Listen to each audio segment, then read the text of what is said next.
Bonjour à tous et bienvenue sur The Fight Club. Aujourd'hui, je suis accompagné de Hugo Guyon. Hugo, comment vas-tu? Ça va très bien et toi, Magid? Je vais très bien, je t'en remercie.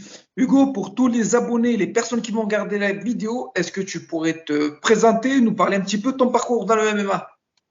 Alors, je m'appelle Hugo Guillon, je viens d'avoir 25 ans. J'ai fait 2 combats pro, une victoire donc à l'European Beatdown en octobre et un no contest au Cage Warrior début avril là. Et voilà. Et là, je fais mon troisième combat pro sur Ares. D'accord? Hugo, toi, justement, tu viens du pied-point. Comment tu fais ta transition vers le MMA? En fait, de base, je viens pas du pied-point. Moi, tout le monde croit que je viens du pied-point, mais je viens pas du tout du pied-point. J'ai fait 10 ans de judo en fait. J'étais en pôle espoir de judo. Et après, j'ai arrêté le sport. Et puis, quand j'ai repris, j'ai fait directement du MMA. Et les gens, ils pensent que je viens du pied-point, mais pas du tout. D'accord. Et ton dernier combat, c'était au Cage Warrior face à Matthew Bifield, qui s'est scoré par no contest. Comment justement tu te sens après ce combat que tu as eu sur cette décision difficile? Je me sens frustré parce qu'en fait, faut savoir que moi, je combats au moins de 93 kilos, mais je fais pas de cutting du tout, en fait, si tu veux. Pour te dire la petite histoire, c'est que je me suis pesé au Cage Warrior, j'étais à 91,6 en moins de 93 et j'ai bu de l'eau pour faire, tu vois, pour paraître un petit peu plus lourd. Et lui, il a fait un gros cutting. Du coup, le lendemain, dans la cage, bah, il s'est retrouvé, je pense qu'il devait bien faire 10 kilos de plus que moi. Après, c'est mon choix, tu vois, ça a aussi des effets positifs. Mais donc, ça a été un peu compliqué physiquement contre lui dans la cage. Mais je m'en suis bien sorti. Second round, je lui mets un genou dans le ventre. Et il dit qu'il est tapé dans la coquille. Il en profite et il reprendra jamais le combat. Donc, no contest. J'ai pu voir un peu la vidéo que tu avais mis en ligne. On a vu que c'était une décision aussi douloureuse que litigieuse. Malheureusement pour toi, ça s'est scoré sur no contest. J'ai Mm. vu pendant tes préparations que tu as pu faire des camps à l'étranger, notamment au All-Star en Suède chez Gustafsson et Khamzat Chimaev. Qu'est-ce que déjà ça t'a apporté de pouvoir faire ces camps à l'étranger? Bah, faut savoir que je les ai fait quand j'étais amateur. J'avais pas encore de combat pro. Donc, forcément, ça fait du bien psychologiquement déjà. Parce que tu entraînes avec des gros noms, des très gros noms, surtout des noms qui en ce moment, enfin, ils font parler d'eux, tu vois. Et donc, bah, ça s'est vraiment très bien passé. Et puis, ça m'a aussi montré, en fait, d'autres façons de s'entraîner. Par exemple, quand tu regardes Khamzat Chimaev, il s'entraîne 4-5 fois par jour. Moi, je l'ai vu, tu vois, c'est réel. Et voilà, donc après, je suis revenu en France. Et ça m'a permis d'adapter aussi mes entraînements par rapport à ça. Et pour te suivre assez régulièrement, quand on voit toute l'abnégation et toute la détermination que tu mets dans ton travail quotidien, on peut clairement dire aujourd'hui, Hugo, que tu mets tous les ingrédients nécessaires pour être performant le jour J. Exactement, voilà, moi, en fait, je fais tout pour le MMA, si tu veux. J'ai tout abandonné, j'ai tout lâché. J'avais un appartement à Lyon, un travail, j'ai rendu mon appartement, j'ai quitté mon travail, j'ai pris un billet aller simple pour la Suède, tu vois, je voulais partir m'entraîner tout le temps là-bas, sauf que je comptais avoir du chômage et j'ai pas réussi à le débloquer là-bas, donc j'ai dû revenir en France. Voilà, j'ai dormi dans une salle de sport pendant 6 mois, je dormais sur le tapis à côté de la SoBike pour pouvoir m'entraîner pendant le Covid. Tu vois, c'est des choses qu'en France, je sais pas qui c'est qui a fait ça, tu vois. Donc je fais vraiment tout pour réussir et puis je me donne les moyens en tout cas, et puis après on verra. Et justement, tu as parlé tout à l'heure de ton prochain combat qui sera le troisième à l'ARES le 20 mai face à Jackie Jeanne, qui a Ouais. combattu un grand champion qui est Yassine Bouganem, que toi tu devais affronter au préalable. Comment on se prépare face à un combattant qui a réussi, après avoir subi la foudre, à riposter? Comment tu te prépares face à Jackie? Bon, en vrai, je suis prêt à l'année, tu vois. Je me prépare, je m'entraîne 2, 3 fois par jour tout le temps. Bon, je mets 1 ou 2 jours de repos par semaine, mais donc je suis prêt à l'année. Et puis pour Jackie Jeanne, bah, c'est un très bon combattant que je prends pas du tout à la légère. Tu vois, les gens, ils disent qu'il a que du pied-point, mais je pense qu'il s'entraîne dans toutes les disciplines. Et donc il a montré, tu vois, on l'a pris à la légère une première fois contre Yacine. Je pense que pas beaucoup de gens le voyaient gagnant, moi y compris, hein, je vais pas te mentir. Mais il a montré que c'était un combattant, un bon combattant, donc je le prends au sérieux et puis je m'entraîne en conséquence. Et je trouve personnellement que le match-up est assez intéressant parce que vous êtes tous les deux très solides debout et je pense que ça peut nous offrir pour tous les amateurs et les puristes du MMA un magnifique spectacle. Toi aujourd'hui, Hugo, tu es de la team La Bonne École à Montpellier. Tu es suivi par le coach Amine Boudexam que j'ai eu récemment en interview. Récemment, moi, il m'a dit dans l'interview que quand il parlait de talent, qu'il fallait te suivre, qu'il fallait avoir un œil attentif sur ta carrière et sur ce que tu allais proposer dans l'octogone. Qu'est-ce que ça te fait d'avoir toutes ces louanges de ton coach principal? Ça m'a fait plaisir. J'ai vu l'interview, je crois qu'elle est sortie hier, il me semble. J'ai vu, ça m'a fait vraiment plaisir. Et puis, ça me conforte dans l'idée qu'il faut que je continue comme ça, à m'entraîner à fond et puis pour faire des choses encore plus belles dans la cage, quoi, à l'avenir. Ton prochain combat, ça sera le troisième dans une troisième organisation. Est-ce que justement, toi, tu aimerais t'impliquer sur le long terme dans une organisation pour pourquoi pas récupérer la ceinture?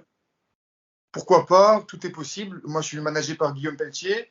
Il fait du bon boulot. En tout cas, avec moi, depuis le début, c'est carré. On travaille ensemble depuis le mois d'octobre. Enfin, on a signé ensemble l'été dernier. On a fait le premier combat en octobre. Et depuis, j'ai pas à me plaindre. Franchement, il fait du super bon boulot. Donc voilà, si je dois signer dans une orga pour essayer de monter jusqu'à la ceinture, et je le ferai, je mettrai les moyens et je prendrai la ceinture pour ensuite monter plus haut.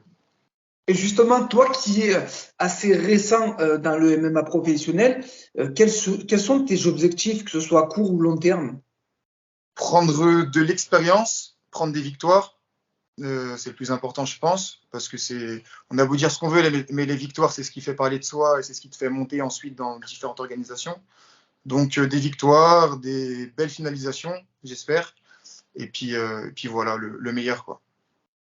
Et quand quand on vient du judo, tu as une expérience de plus de 10 ans là-dedans, tu es aussi dans le pied-point, quel serait l'axe d'amélioration dans lequel tu aurais une assez grande marge de progression?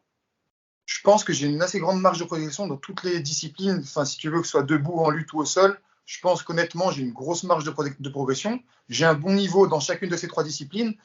On n'a pas pu trop me voir au sol ou en lutte encore dans mes deux premiers combats parce qu'ils se sont terminés assez rapidement. Mais je pense que je suis assez complet. Je ne suis pas le meilleur dans toutes les disciplines, mais je suis assez complet et je peux progresser de partout. Et c'est ce que je compte faire. D'accord. Chez The Fight Club, Hugo, on a une petite anecdote que chaque invité nous donne. Est-ce que toi, justement, tu aurais une anecdote à nous partager que tu as pu vivre dans tes expériences ou dans une préparation de combat? Une anecdote, il y a celle du Cage Warrior au niveau du poids. Sinon, j'ai pas plus d'anecdotes que ça, si tu veux, non. Pas spécialement, mais celle du Cage Warrior quand même, où je suis à la pesée et je vois tout le monde qui sont archi fins, tu vois, archi mecs, parce ils sont plein de cutting. Ils ont tous leur potion de réhydratation. Et moi, je me pèse à 91,6. J'ai mangé un resto la veille et je bois un petit peu d'eau, tu vois, en me cachant pour essayer de remonter un petit peu le poids. Voilà, c'était assez spécial. Pour parler un peu de la préparation, toi, Hugo, tu as fait le ramadan, tu le fais encore actuellement.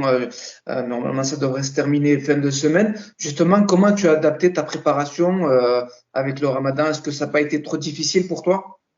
Au début, c'est un petit peu pas difficile, mais il faut juste changer le rythme. Moi, j'ai changé mon rythme.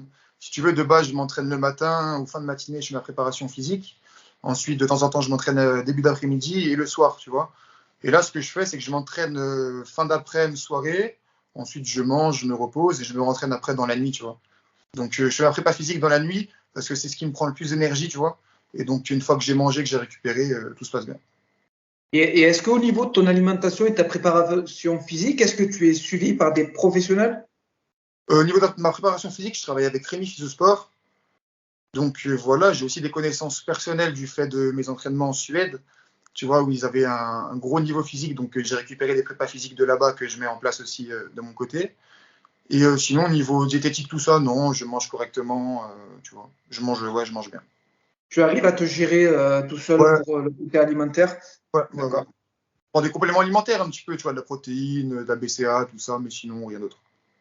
Je pense que Hugo, tu as dû voir dans l'actualité que le président de l'UFC, Dana White, avait annoncé l'arrivée de l'UFC à Paris en 2022. Est-ce qu'aujourd'hui, ça peut être un objectif dans les années à venir pour toi? Bien sûr, dans les années à venir, je pense que 2022, voilà, c'est beaucoup trop tôt. Je suis qu'à 1-0. J'ai encore tout à prouver et je vais prouver les choses. Mais c'est carrément un objectif, oui, d'arriver à l'UFC un jour. Voilà. Et quelles limites tu te fixes dans le MMA? Aucune limite. Moi, je viens pour tout prendre, moi. J'ai trop faim. J'ai vraiment trop faim. j'ai trop fait, j'ai trop lâché pour me mettre des limites. Il n'y a pas de limite, je vais tout prendre. Et moi qui te suis, comme j'ai pu le dire tout à l'heure assez régulièrement, on sent dans tout ce que tu nous retransmets au quotidien que tu as vraiment une soif d'apprendre et de pouvoir te développer au maximum pour pouvoir être au top le jour J. Et c'est vraiment très agréable de pouvoir suivre ça de très près. Bah, ça fait plaisir si les gens peuvent le voir. En tout cas, je fais pas semblant, tu vois. Je monte pas tout. Tu vois, comme je t'ai dit, j'ai dormi dans une salle pendant 6 mois, je me douchais à l'eau froide avec un tuyau d'arrosage. Les gens, ils le voient pas, tu vois, mais c'est pour moi, pour que je puisse m'entraîner correctement. Donc, j'espère que tous ces sacrifices-là, à l'avenir, ils paieront, quoi. J'espère pour toi et je pense vraiment que ça va payer. Tu viens de nous rappeler que tu as fait des cas à l'étranger. Est-ce que justement, ça peut être un objectif pour toi de pouvoir faire la passerelle avec l'étranger, notamment les États-Unis? Les États-Unis, je sais pas. Je pense que c'est encore un petit peu trop tôt. Mais la Suède, je m'entends bien. Enfin, j'ai des bonnes connexions là-bas. Ça s'est bien passé, tu vois, quand j'y étais. J'y suis allé 2 fois déjà. Je compte y retourner là, je pense, après mon combat à Arès. Donc la Suède, ça se passe bien. Et puis pourquoi pas après les États-Unis, si un jour j'ai une opportunité ou quoi, on verra. En tout cas, on suivra tes aventures qui arriveront dans un futur proche. On arrive un petit peu en fin d'interview. Chez The Fight Club, on a une petite rubrique qui s'appelle The Perfect Fighter. Alors, je vais te donner 5 domaines du MMA et tu me diras pour toi qui est le meilleur dans ce domaine. Hmm. Est-ce que tu es prêt, Hugo? Après, Alors, au niveau de sa lutte, j'hésite entre Khabib et Curtis Blades en poids lourd. ok, ben, si tu veux, on prend les deux, il n'y a pas de souci. Je prends les deux. Au niveau de son striking, Max Holloway, totalement d'accord avec toi. Au niveau de sa puissance, Ngannou, au niveau de son intelligence de combat, John Jones, et au niveau de la sphère médiatique. Khamzat Chimaev. Tu es le deuxième à me signaler Khamzat Chimaev. Je suis tout à fait d'accord avec toi, même s'il y avait Ah Conor oui. McGregor aussi. Mais dans l'actualité, je pense que Khamzat est en plein dedans. Hugo, je te remercie énormément du temps que tu as pu m'accorder. Je sais qu'en ce moment, tu es vraiment à 200% dans tes entraînements. Je te souhaite un maximum de réussite dans ta carrière de MMA et notamment lors de ton prochain combat à Arès face à Jackie Jeanne. Les amis, n'hésitez pas à lui donner un maximum de force. Hugo est un combattant qui mérite d'avoir de la lumière et qui mérite d'avoir le soutien de tous les Français. Et c'est tout ce que je te souhaite en tout cas. Bah, merci à toi, Magid, pour l'invitation. Merci beaucoup. Et puis merci à tous d'avoir regardé cette vidéo. Je te dis à bientôt.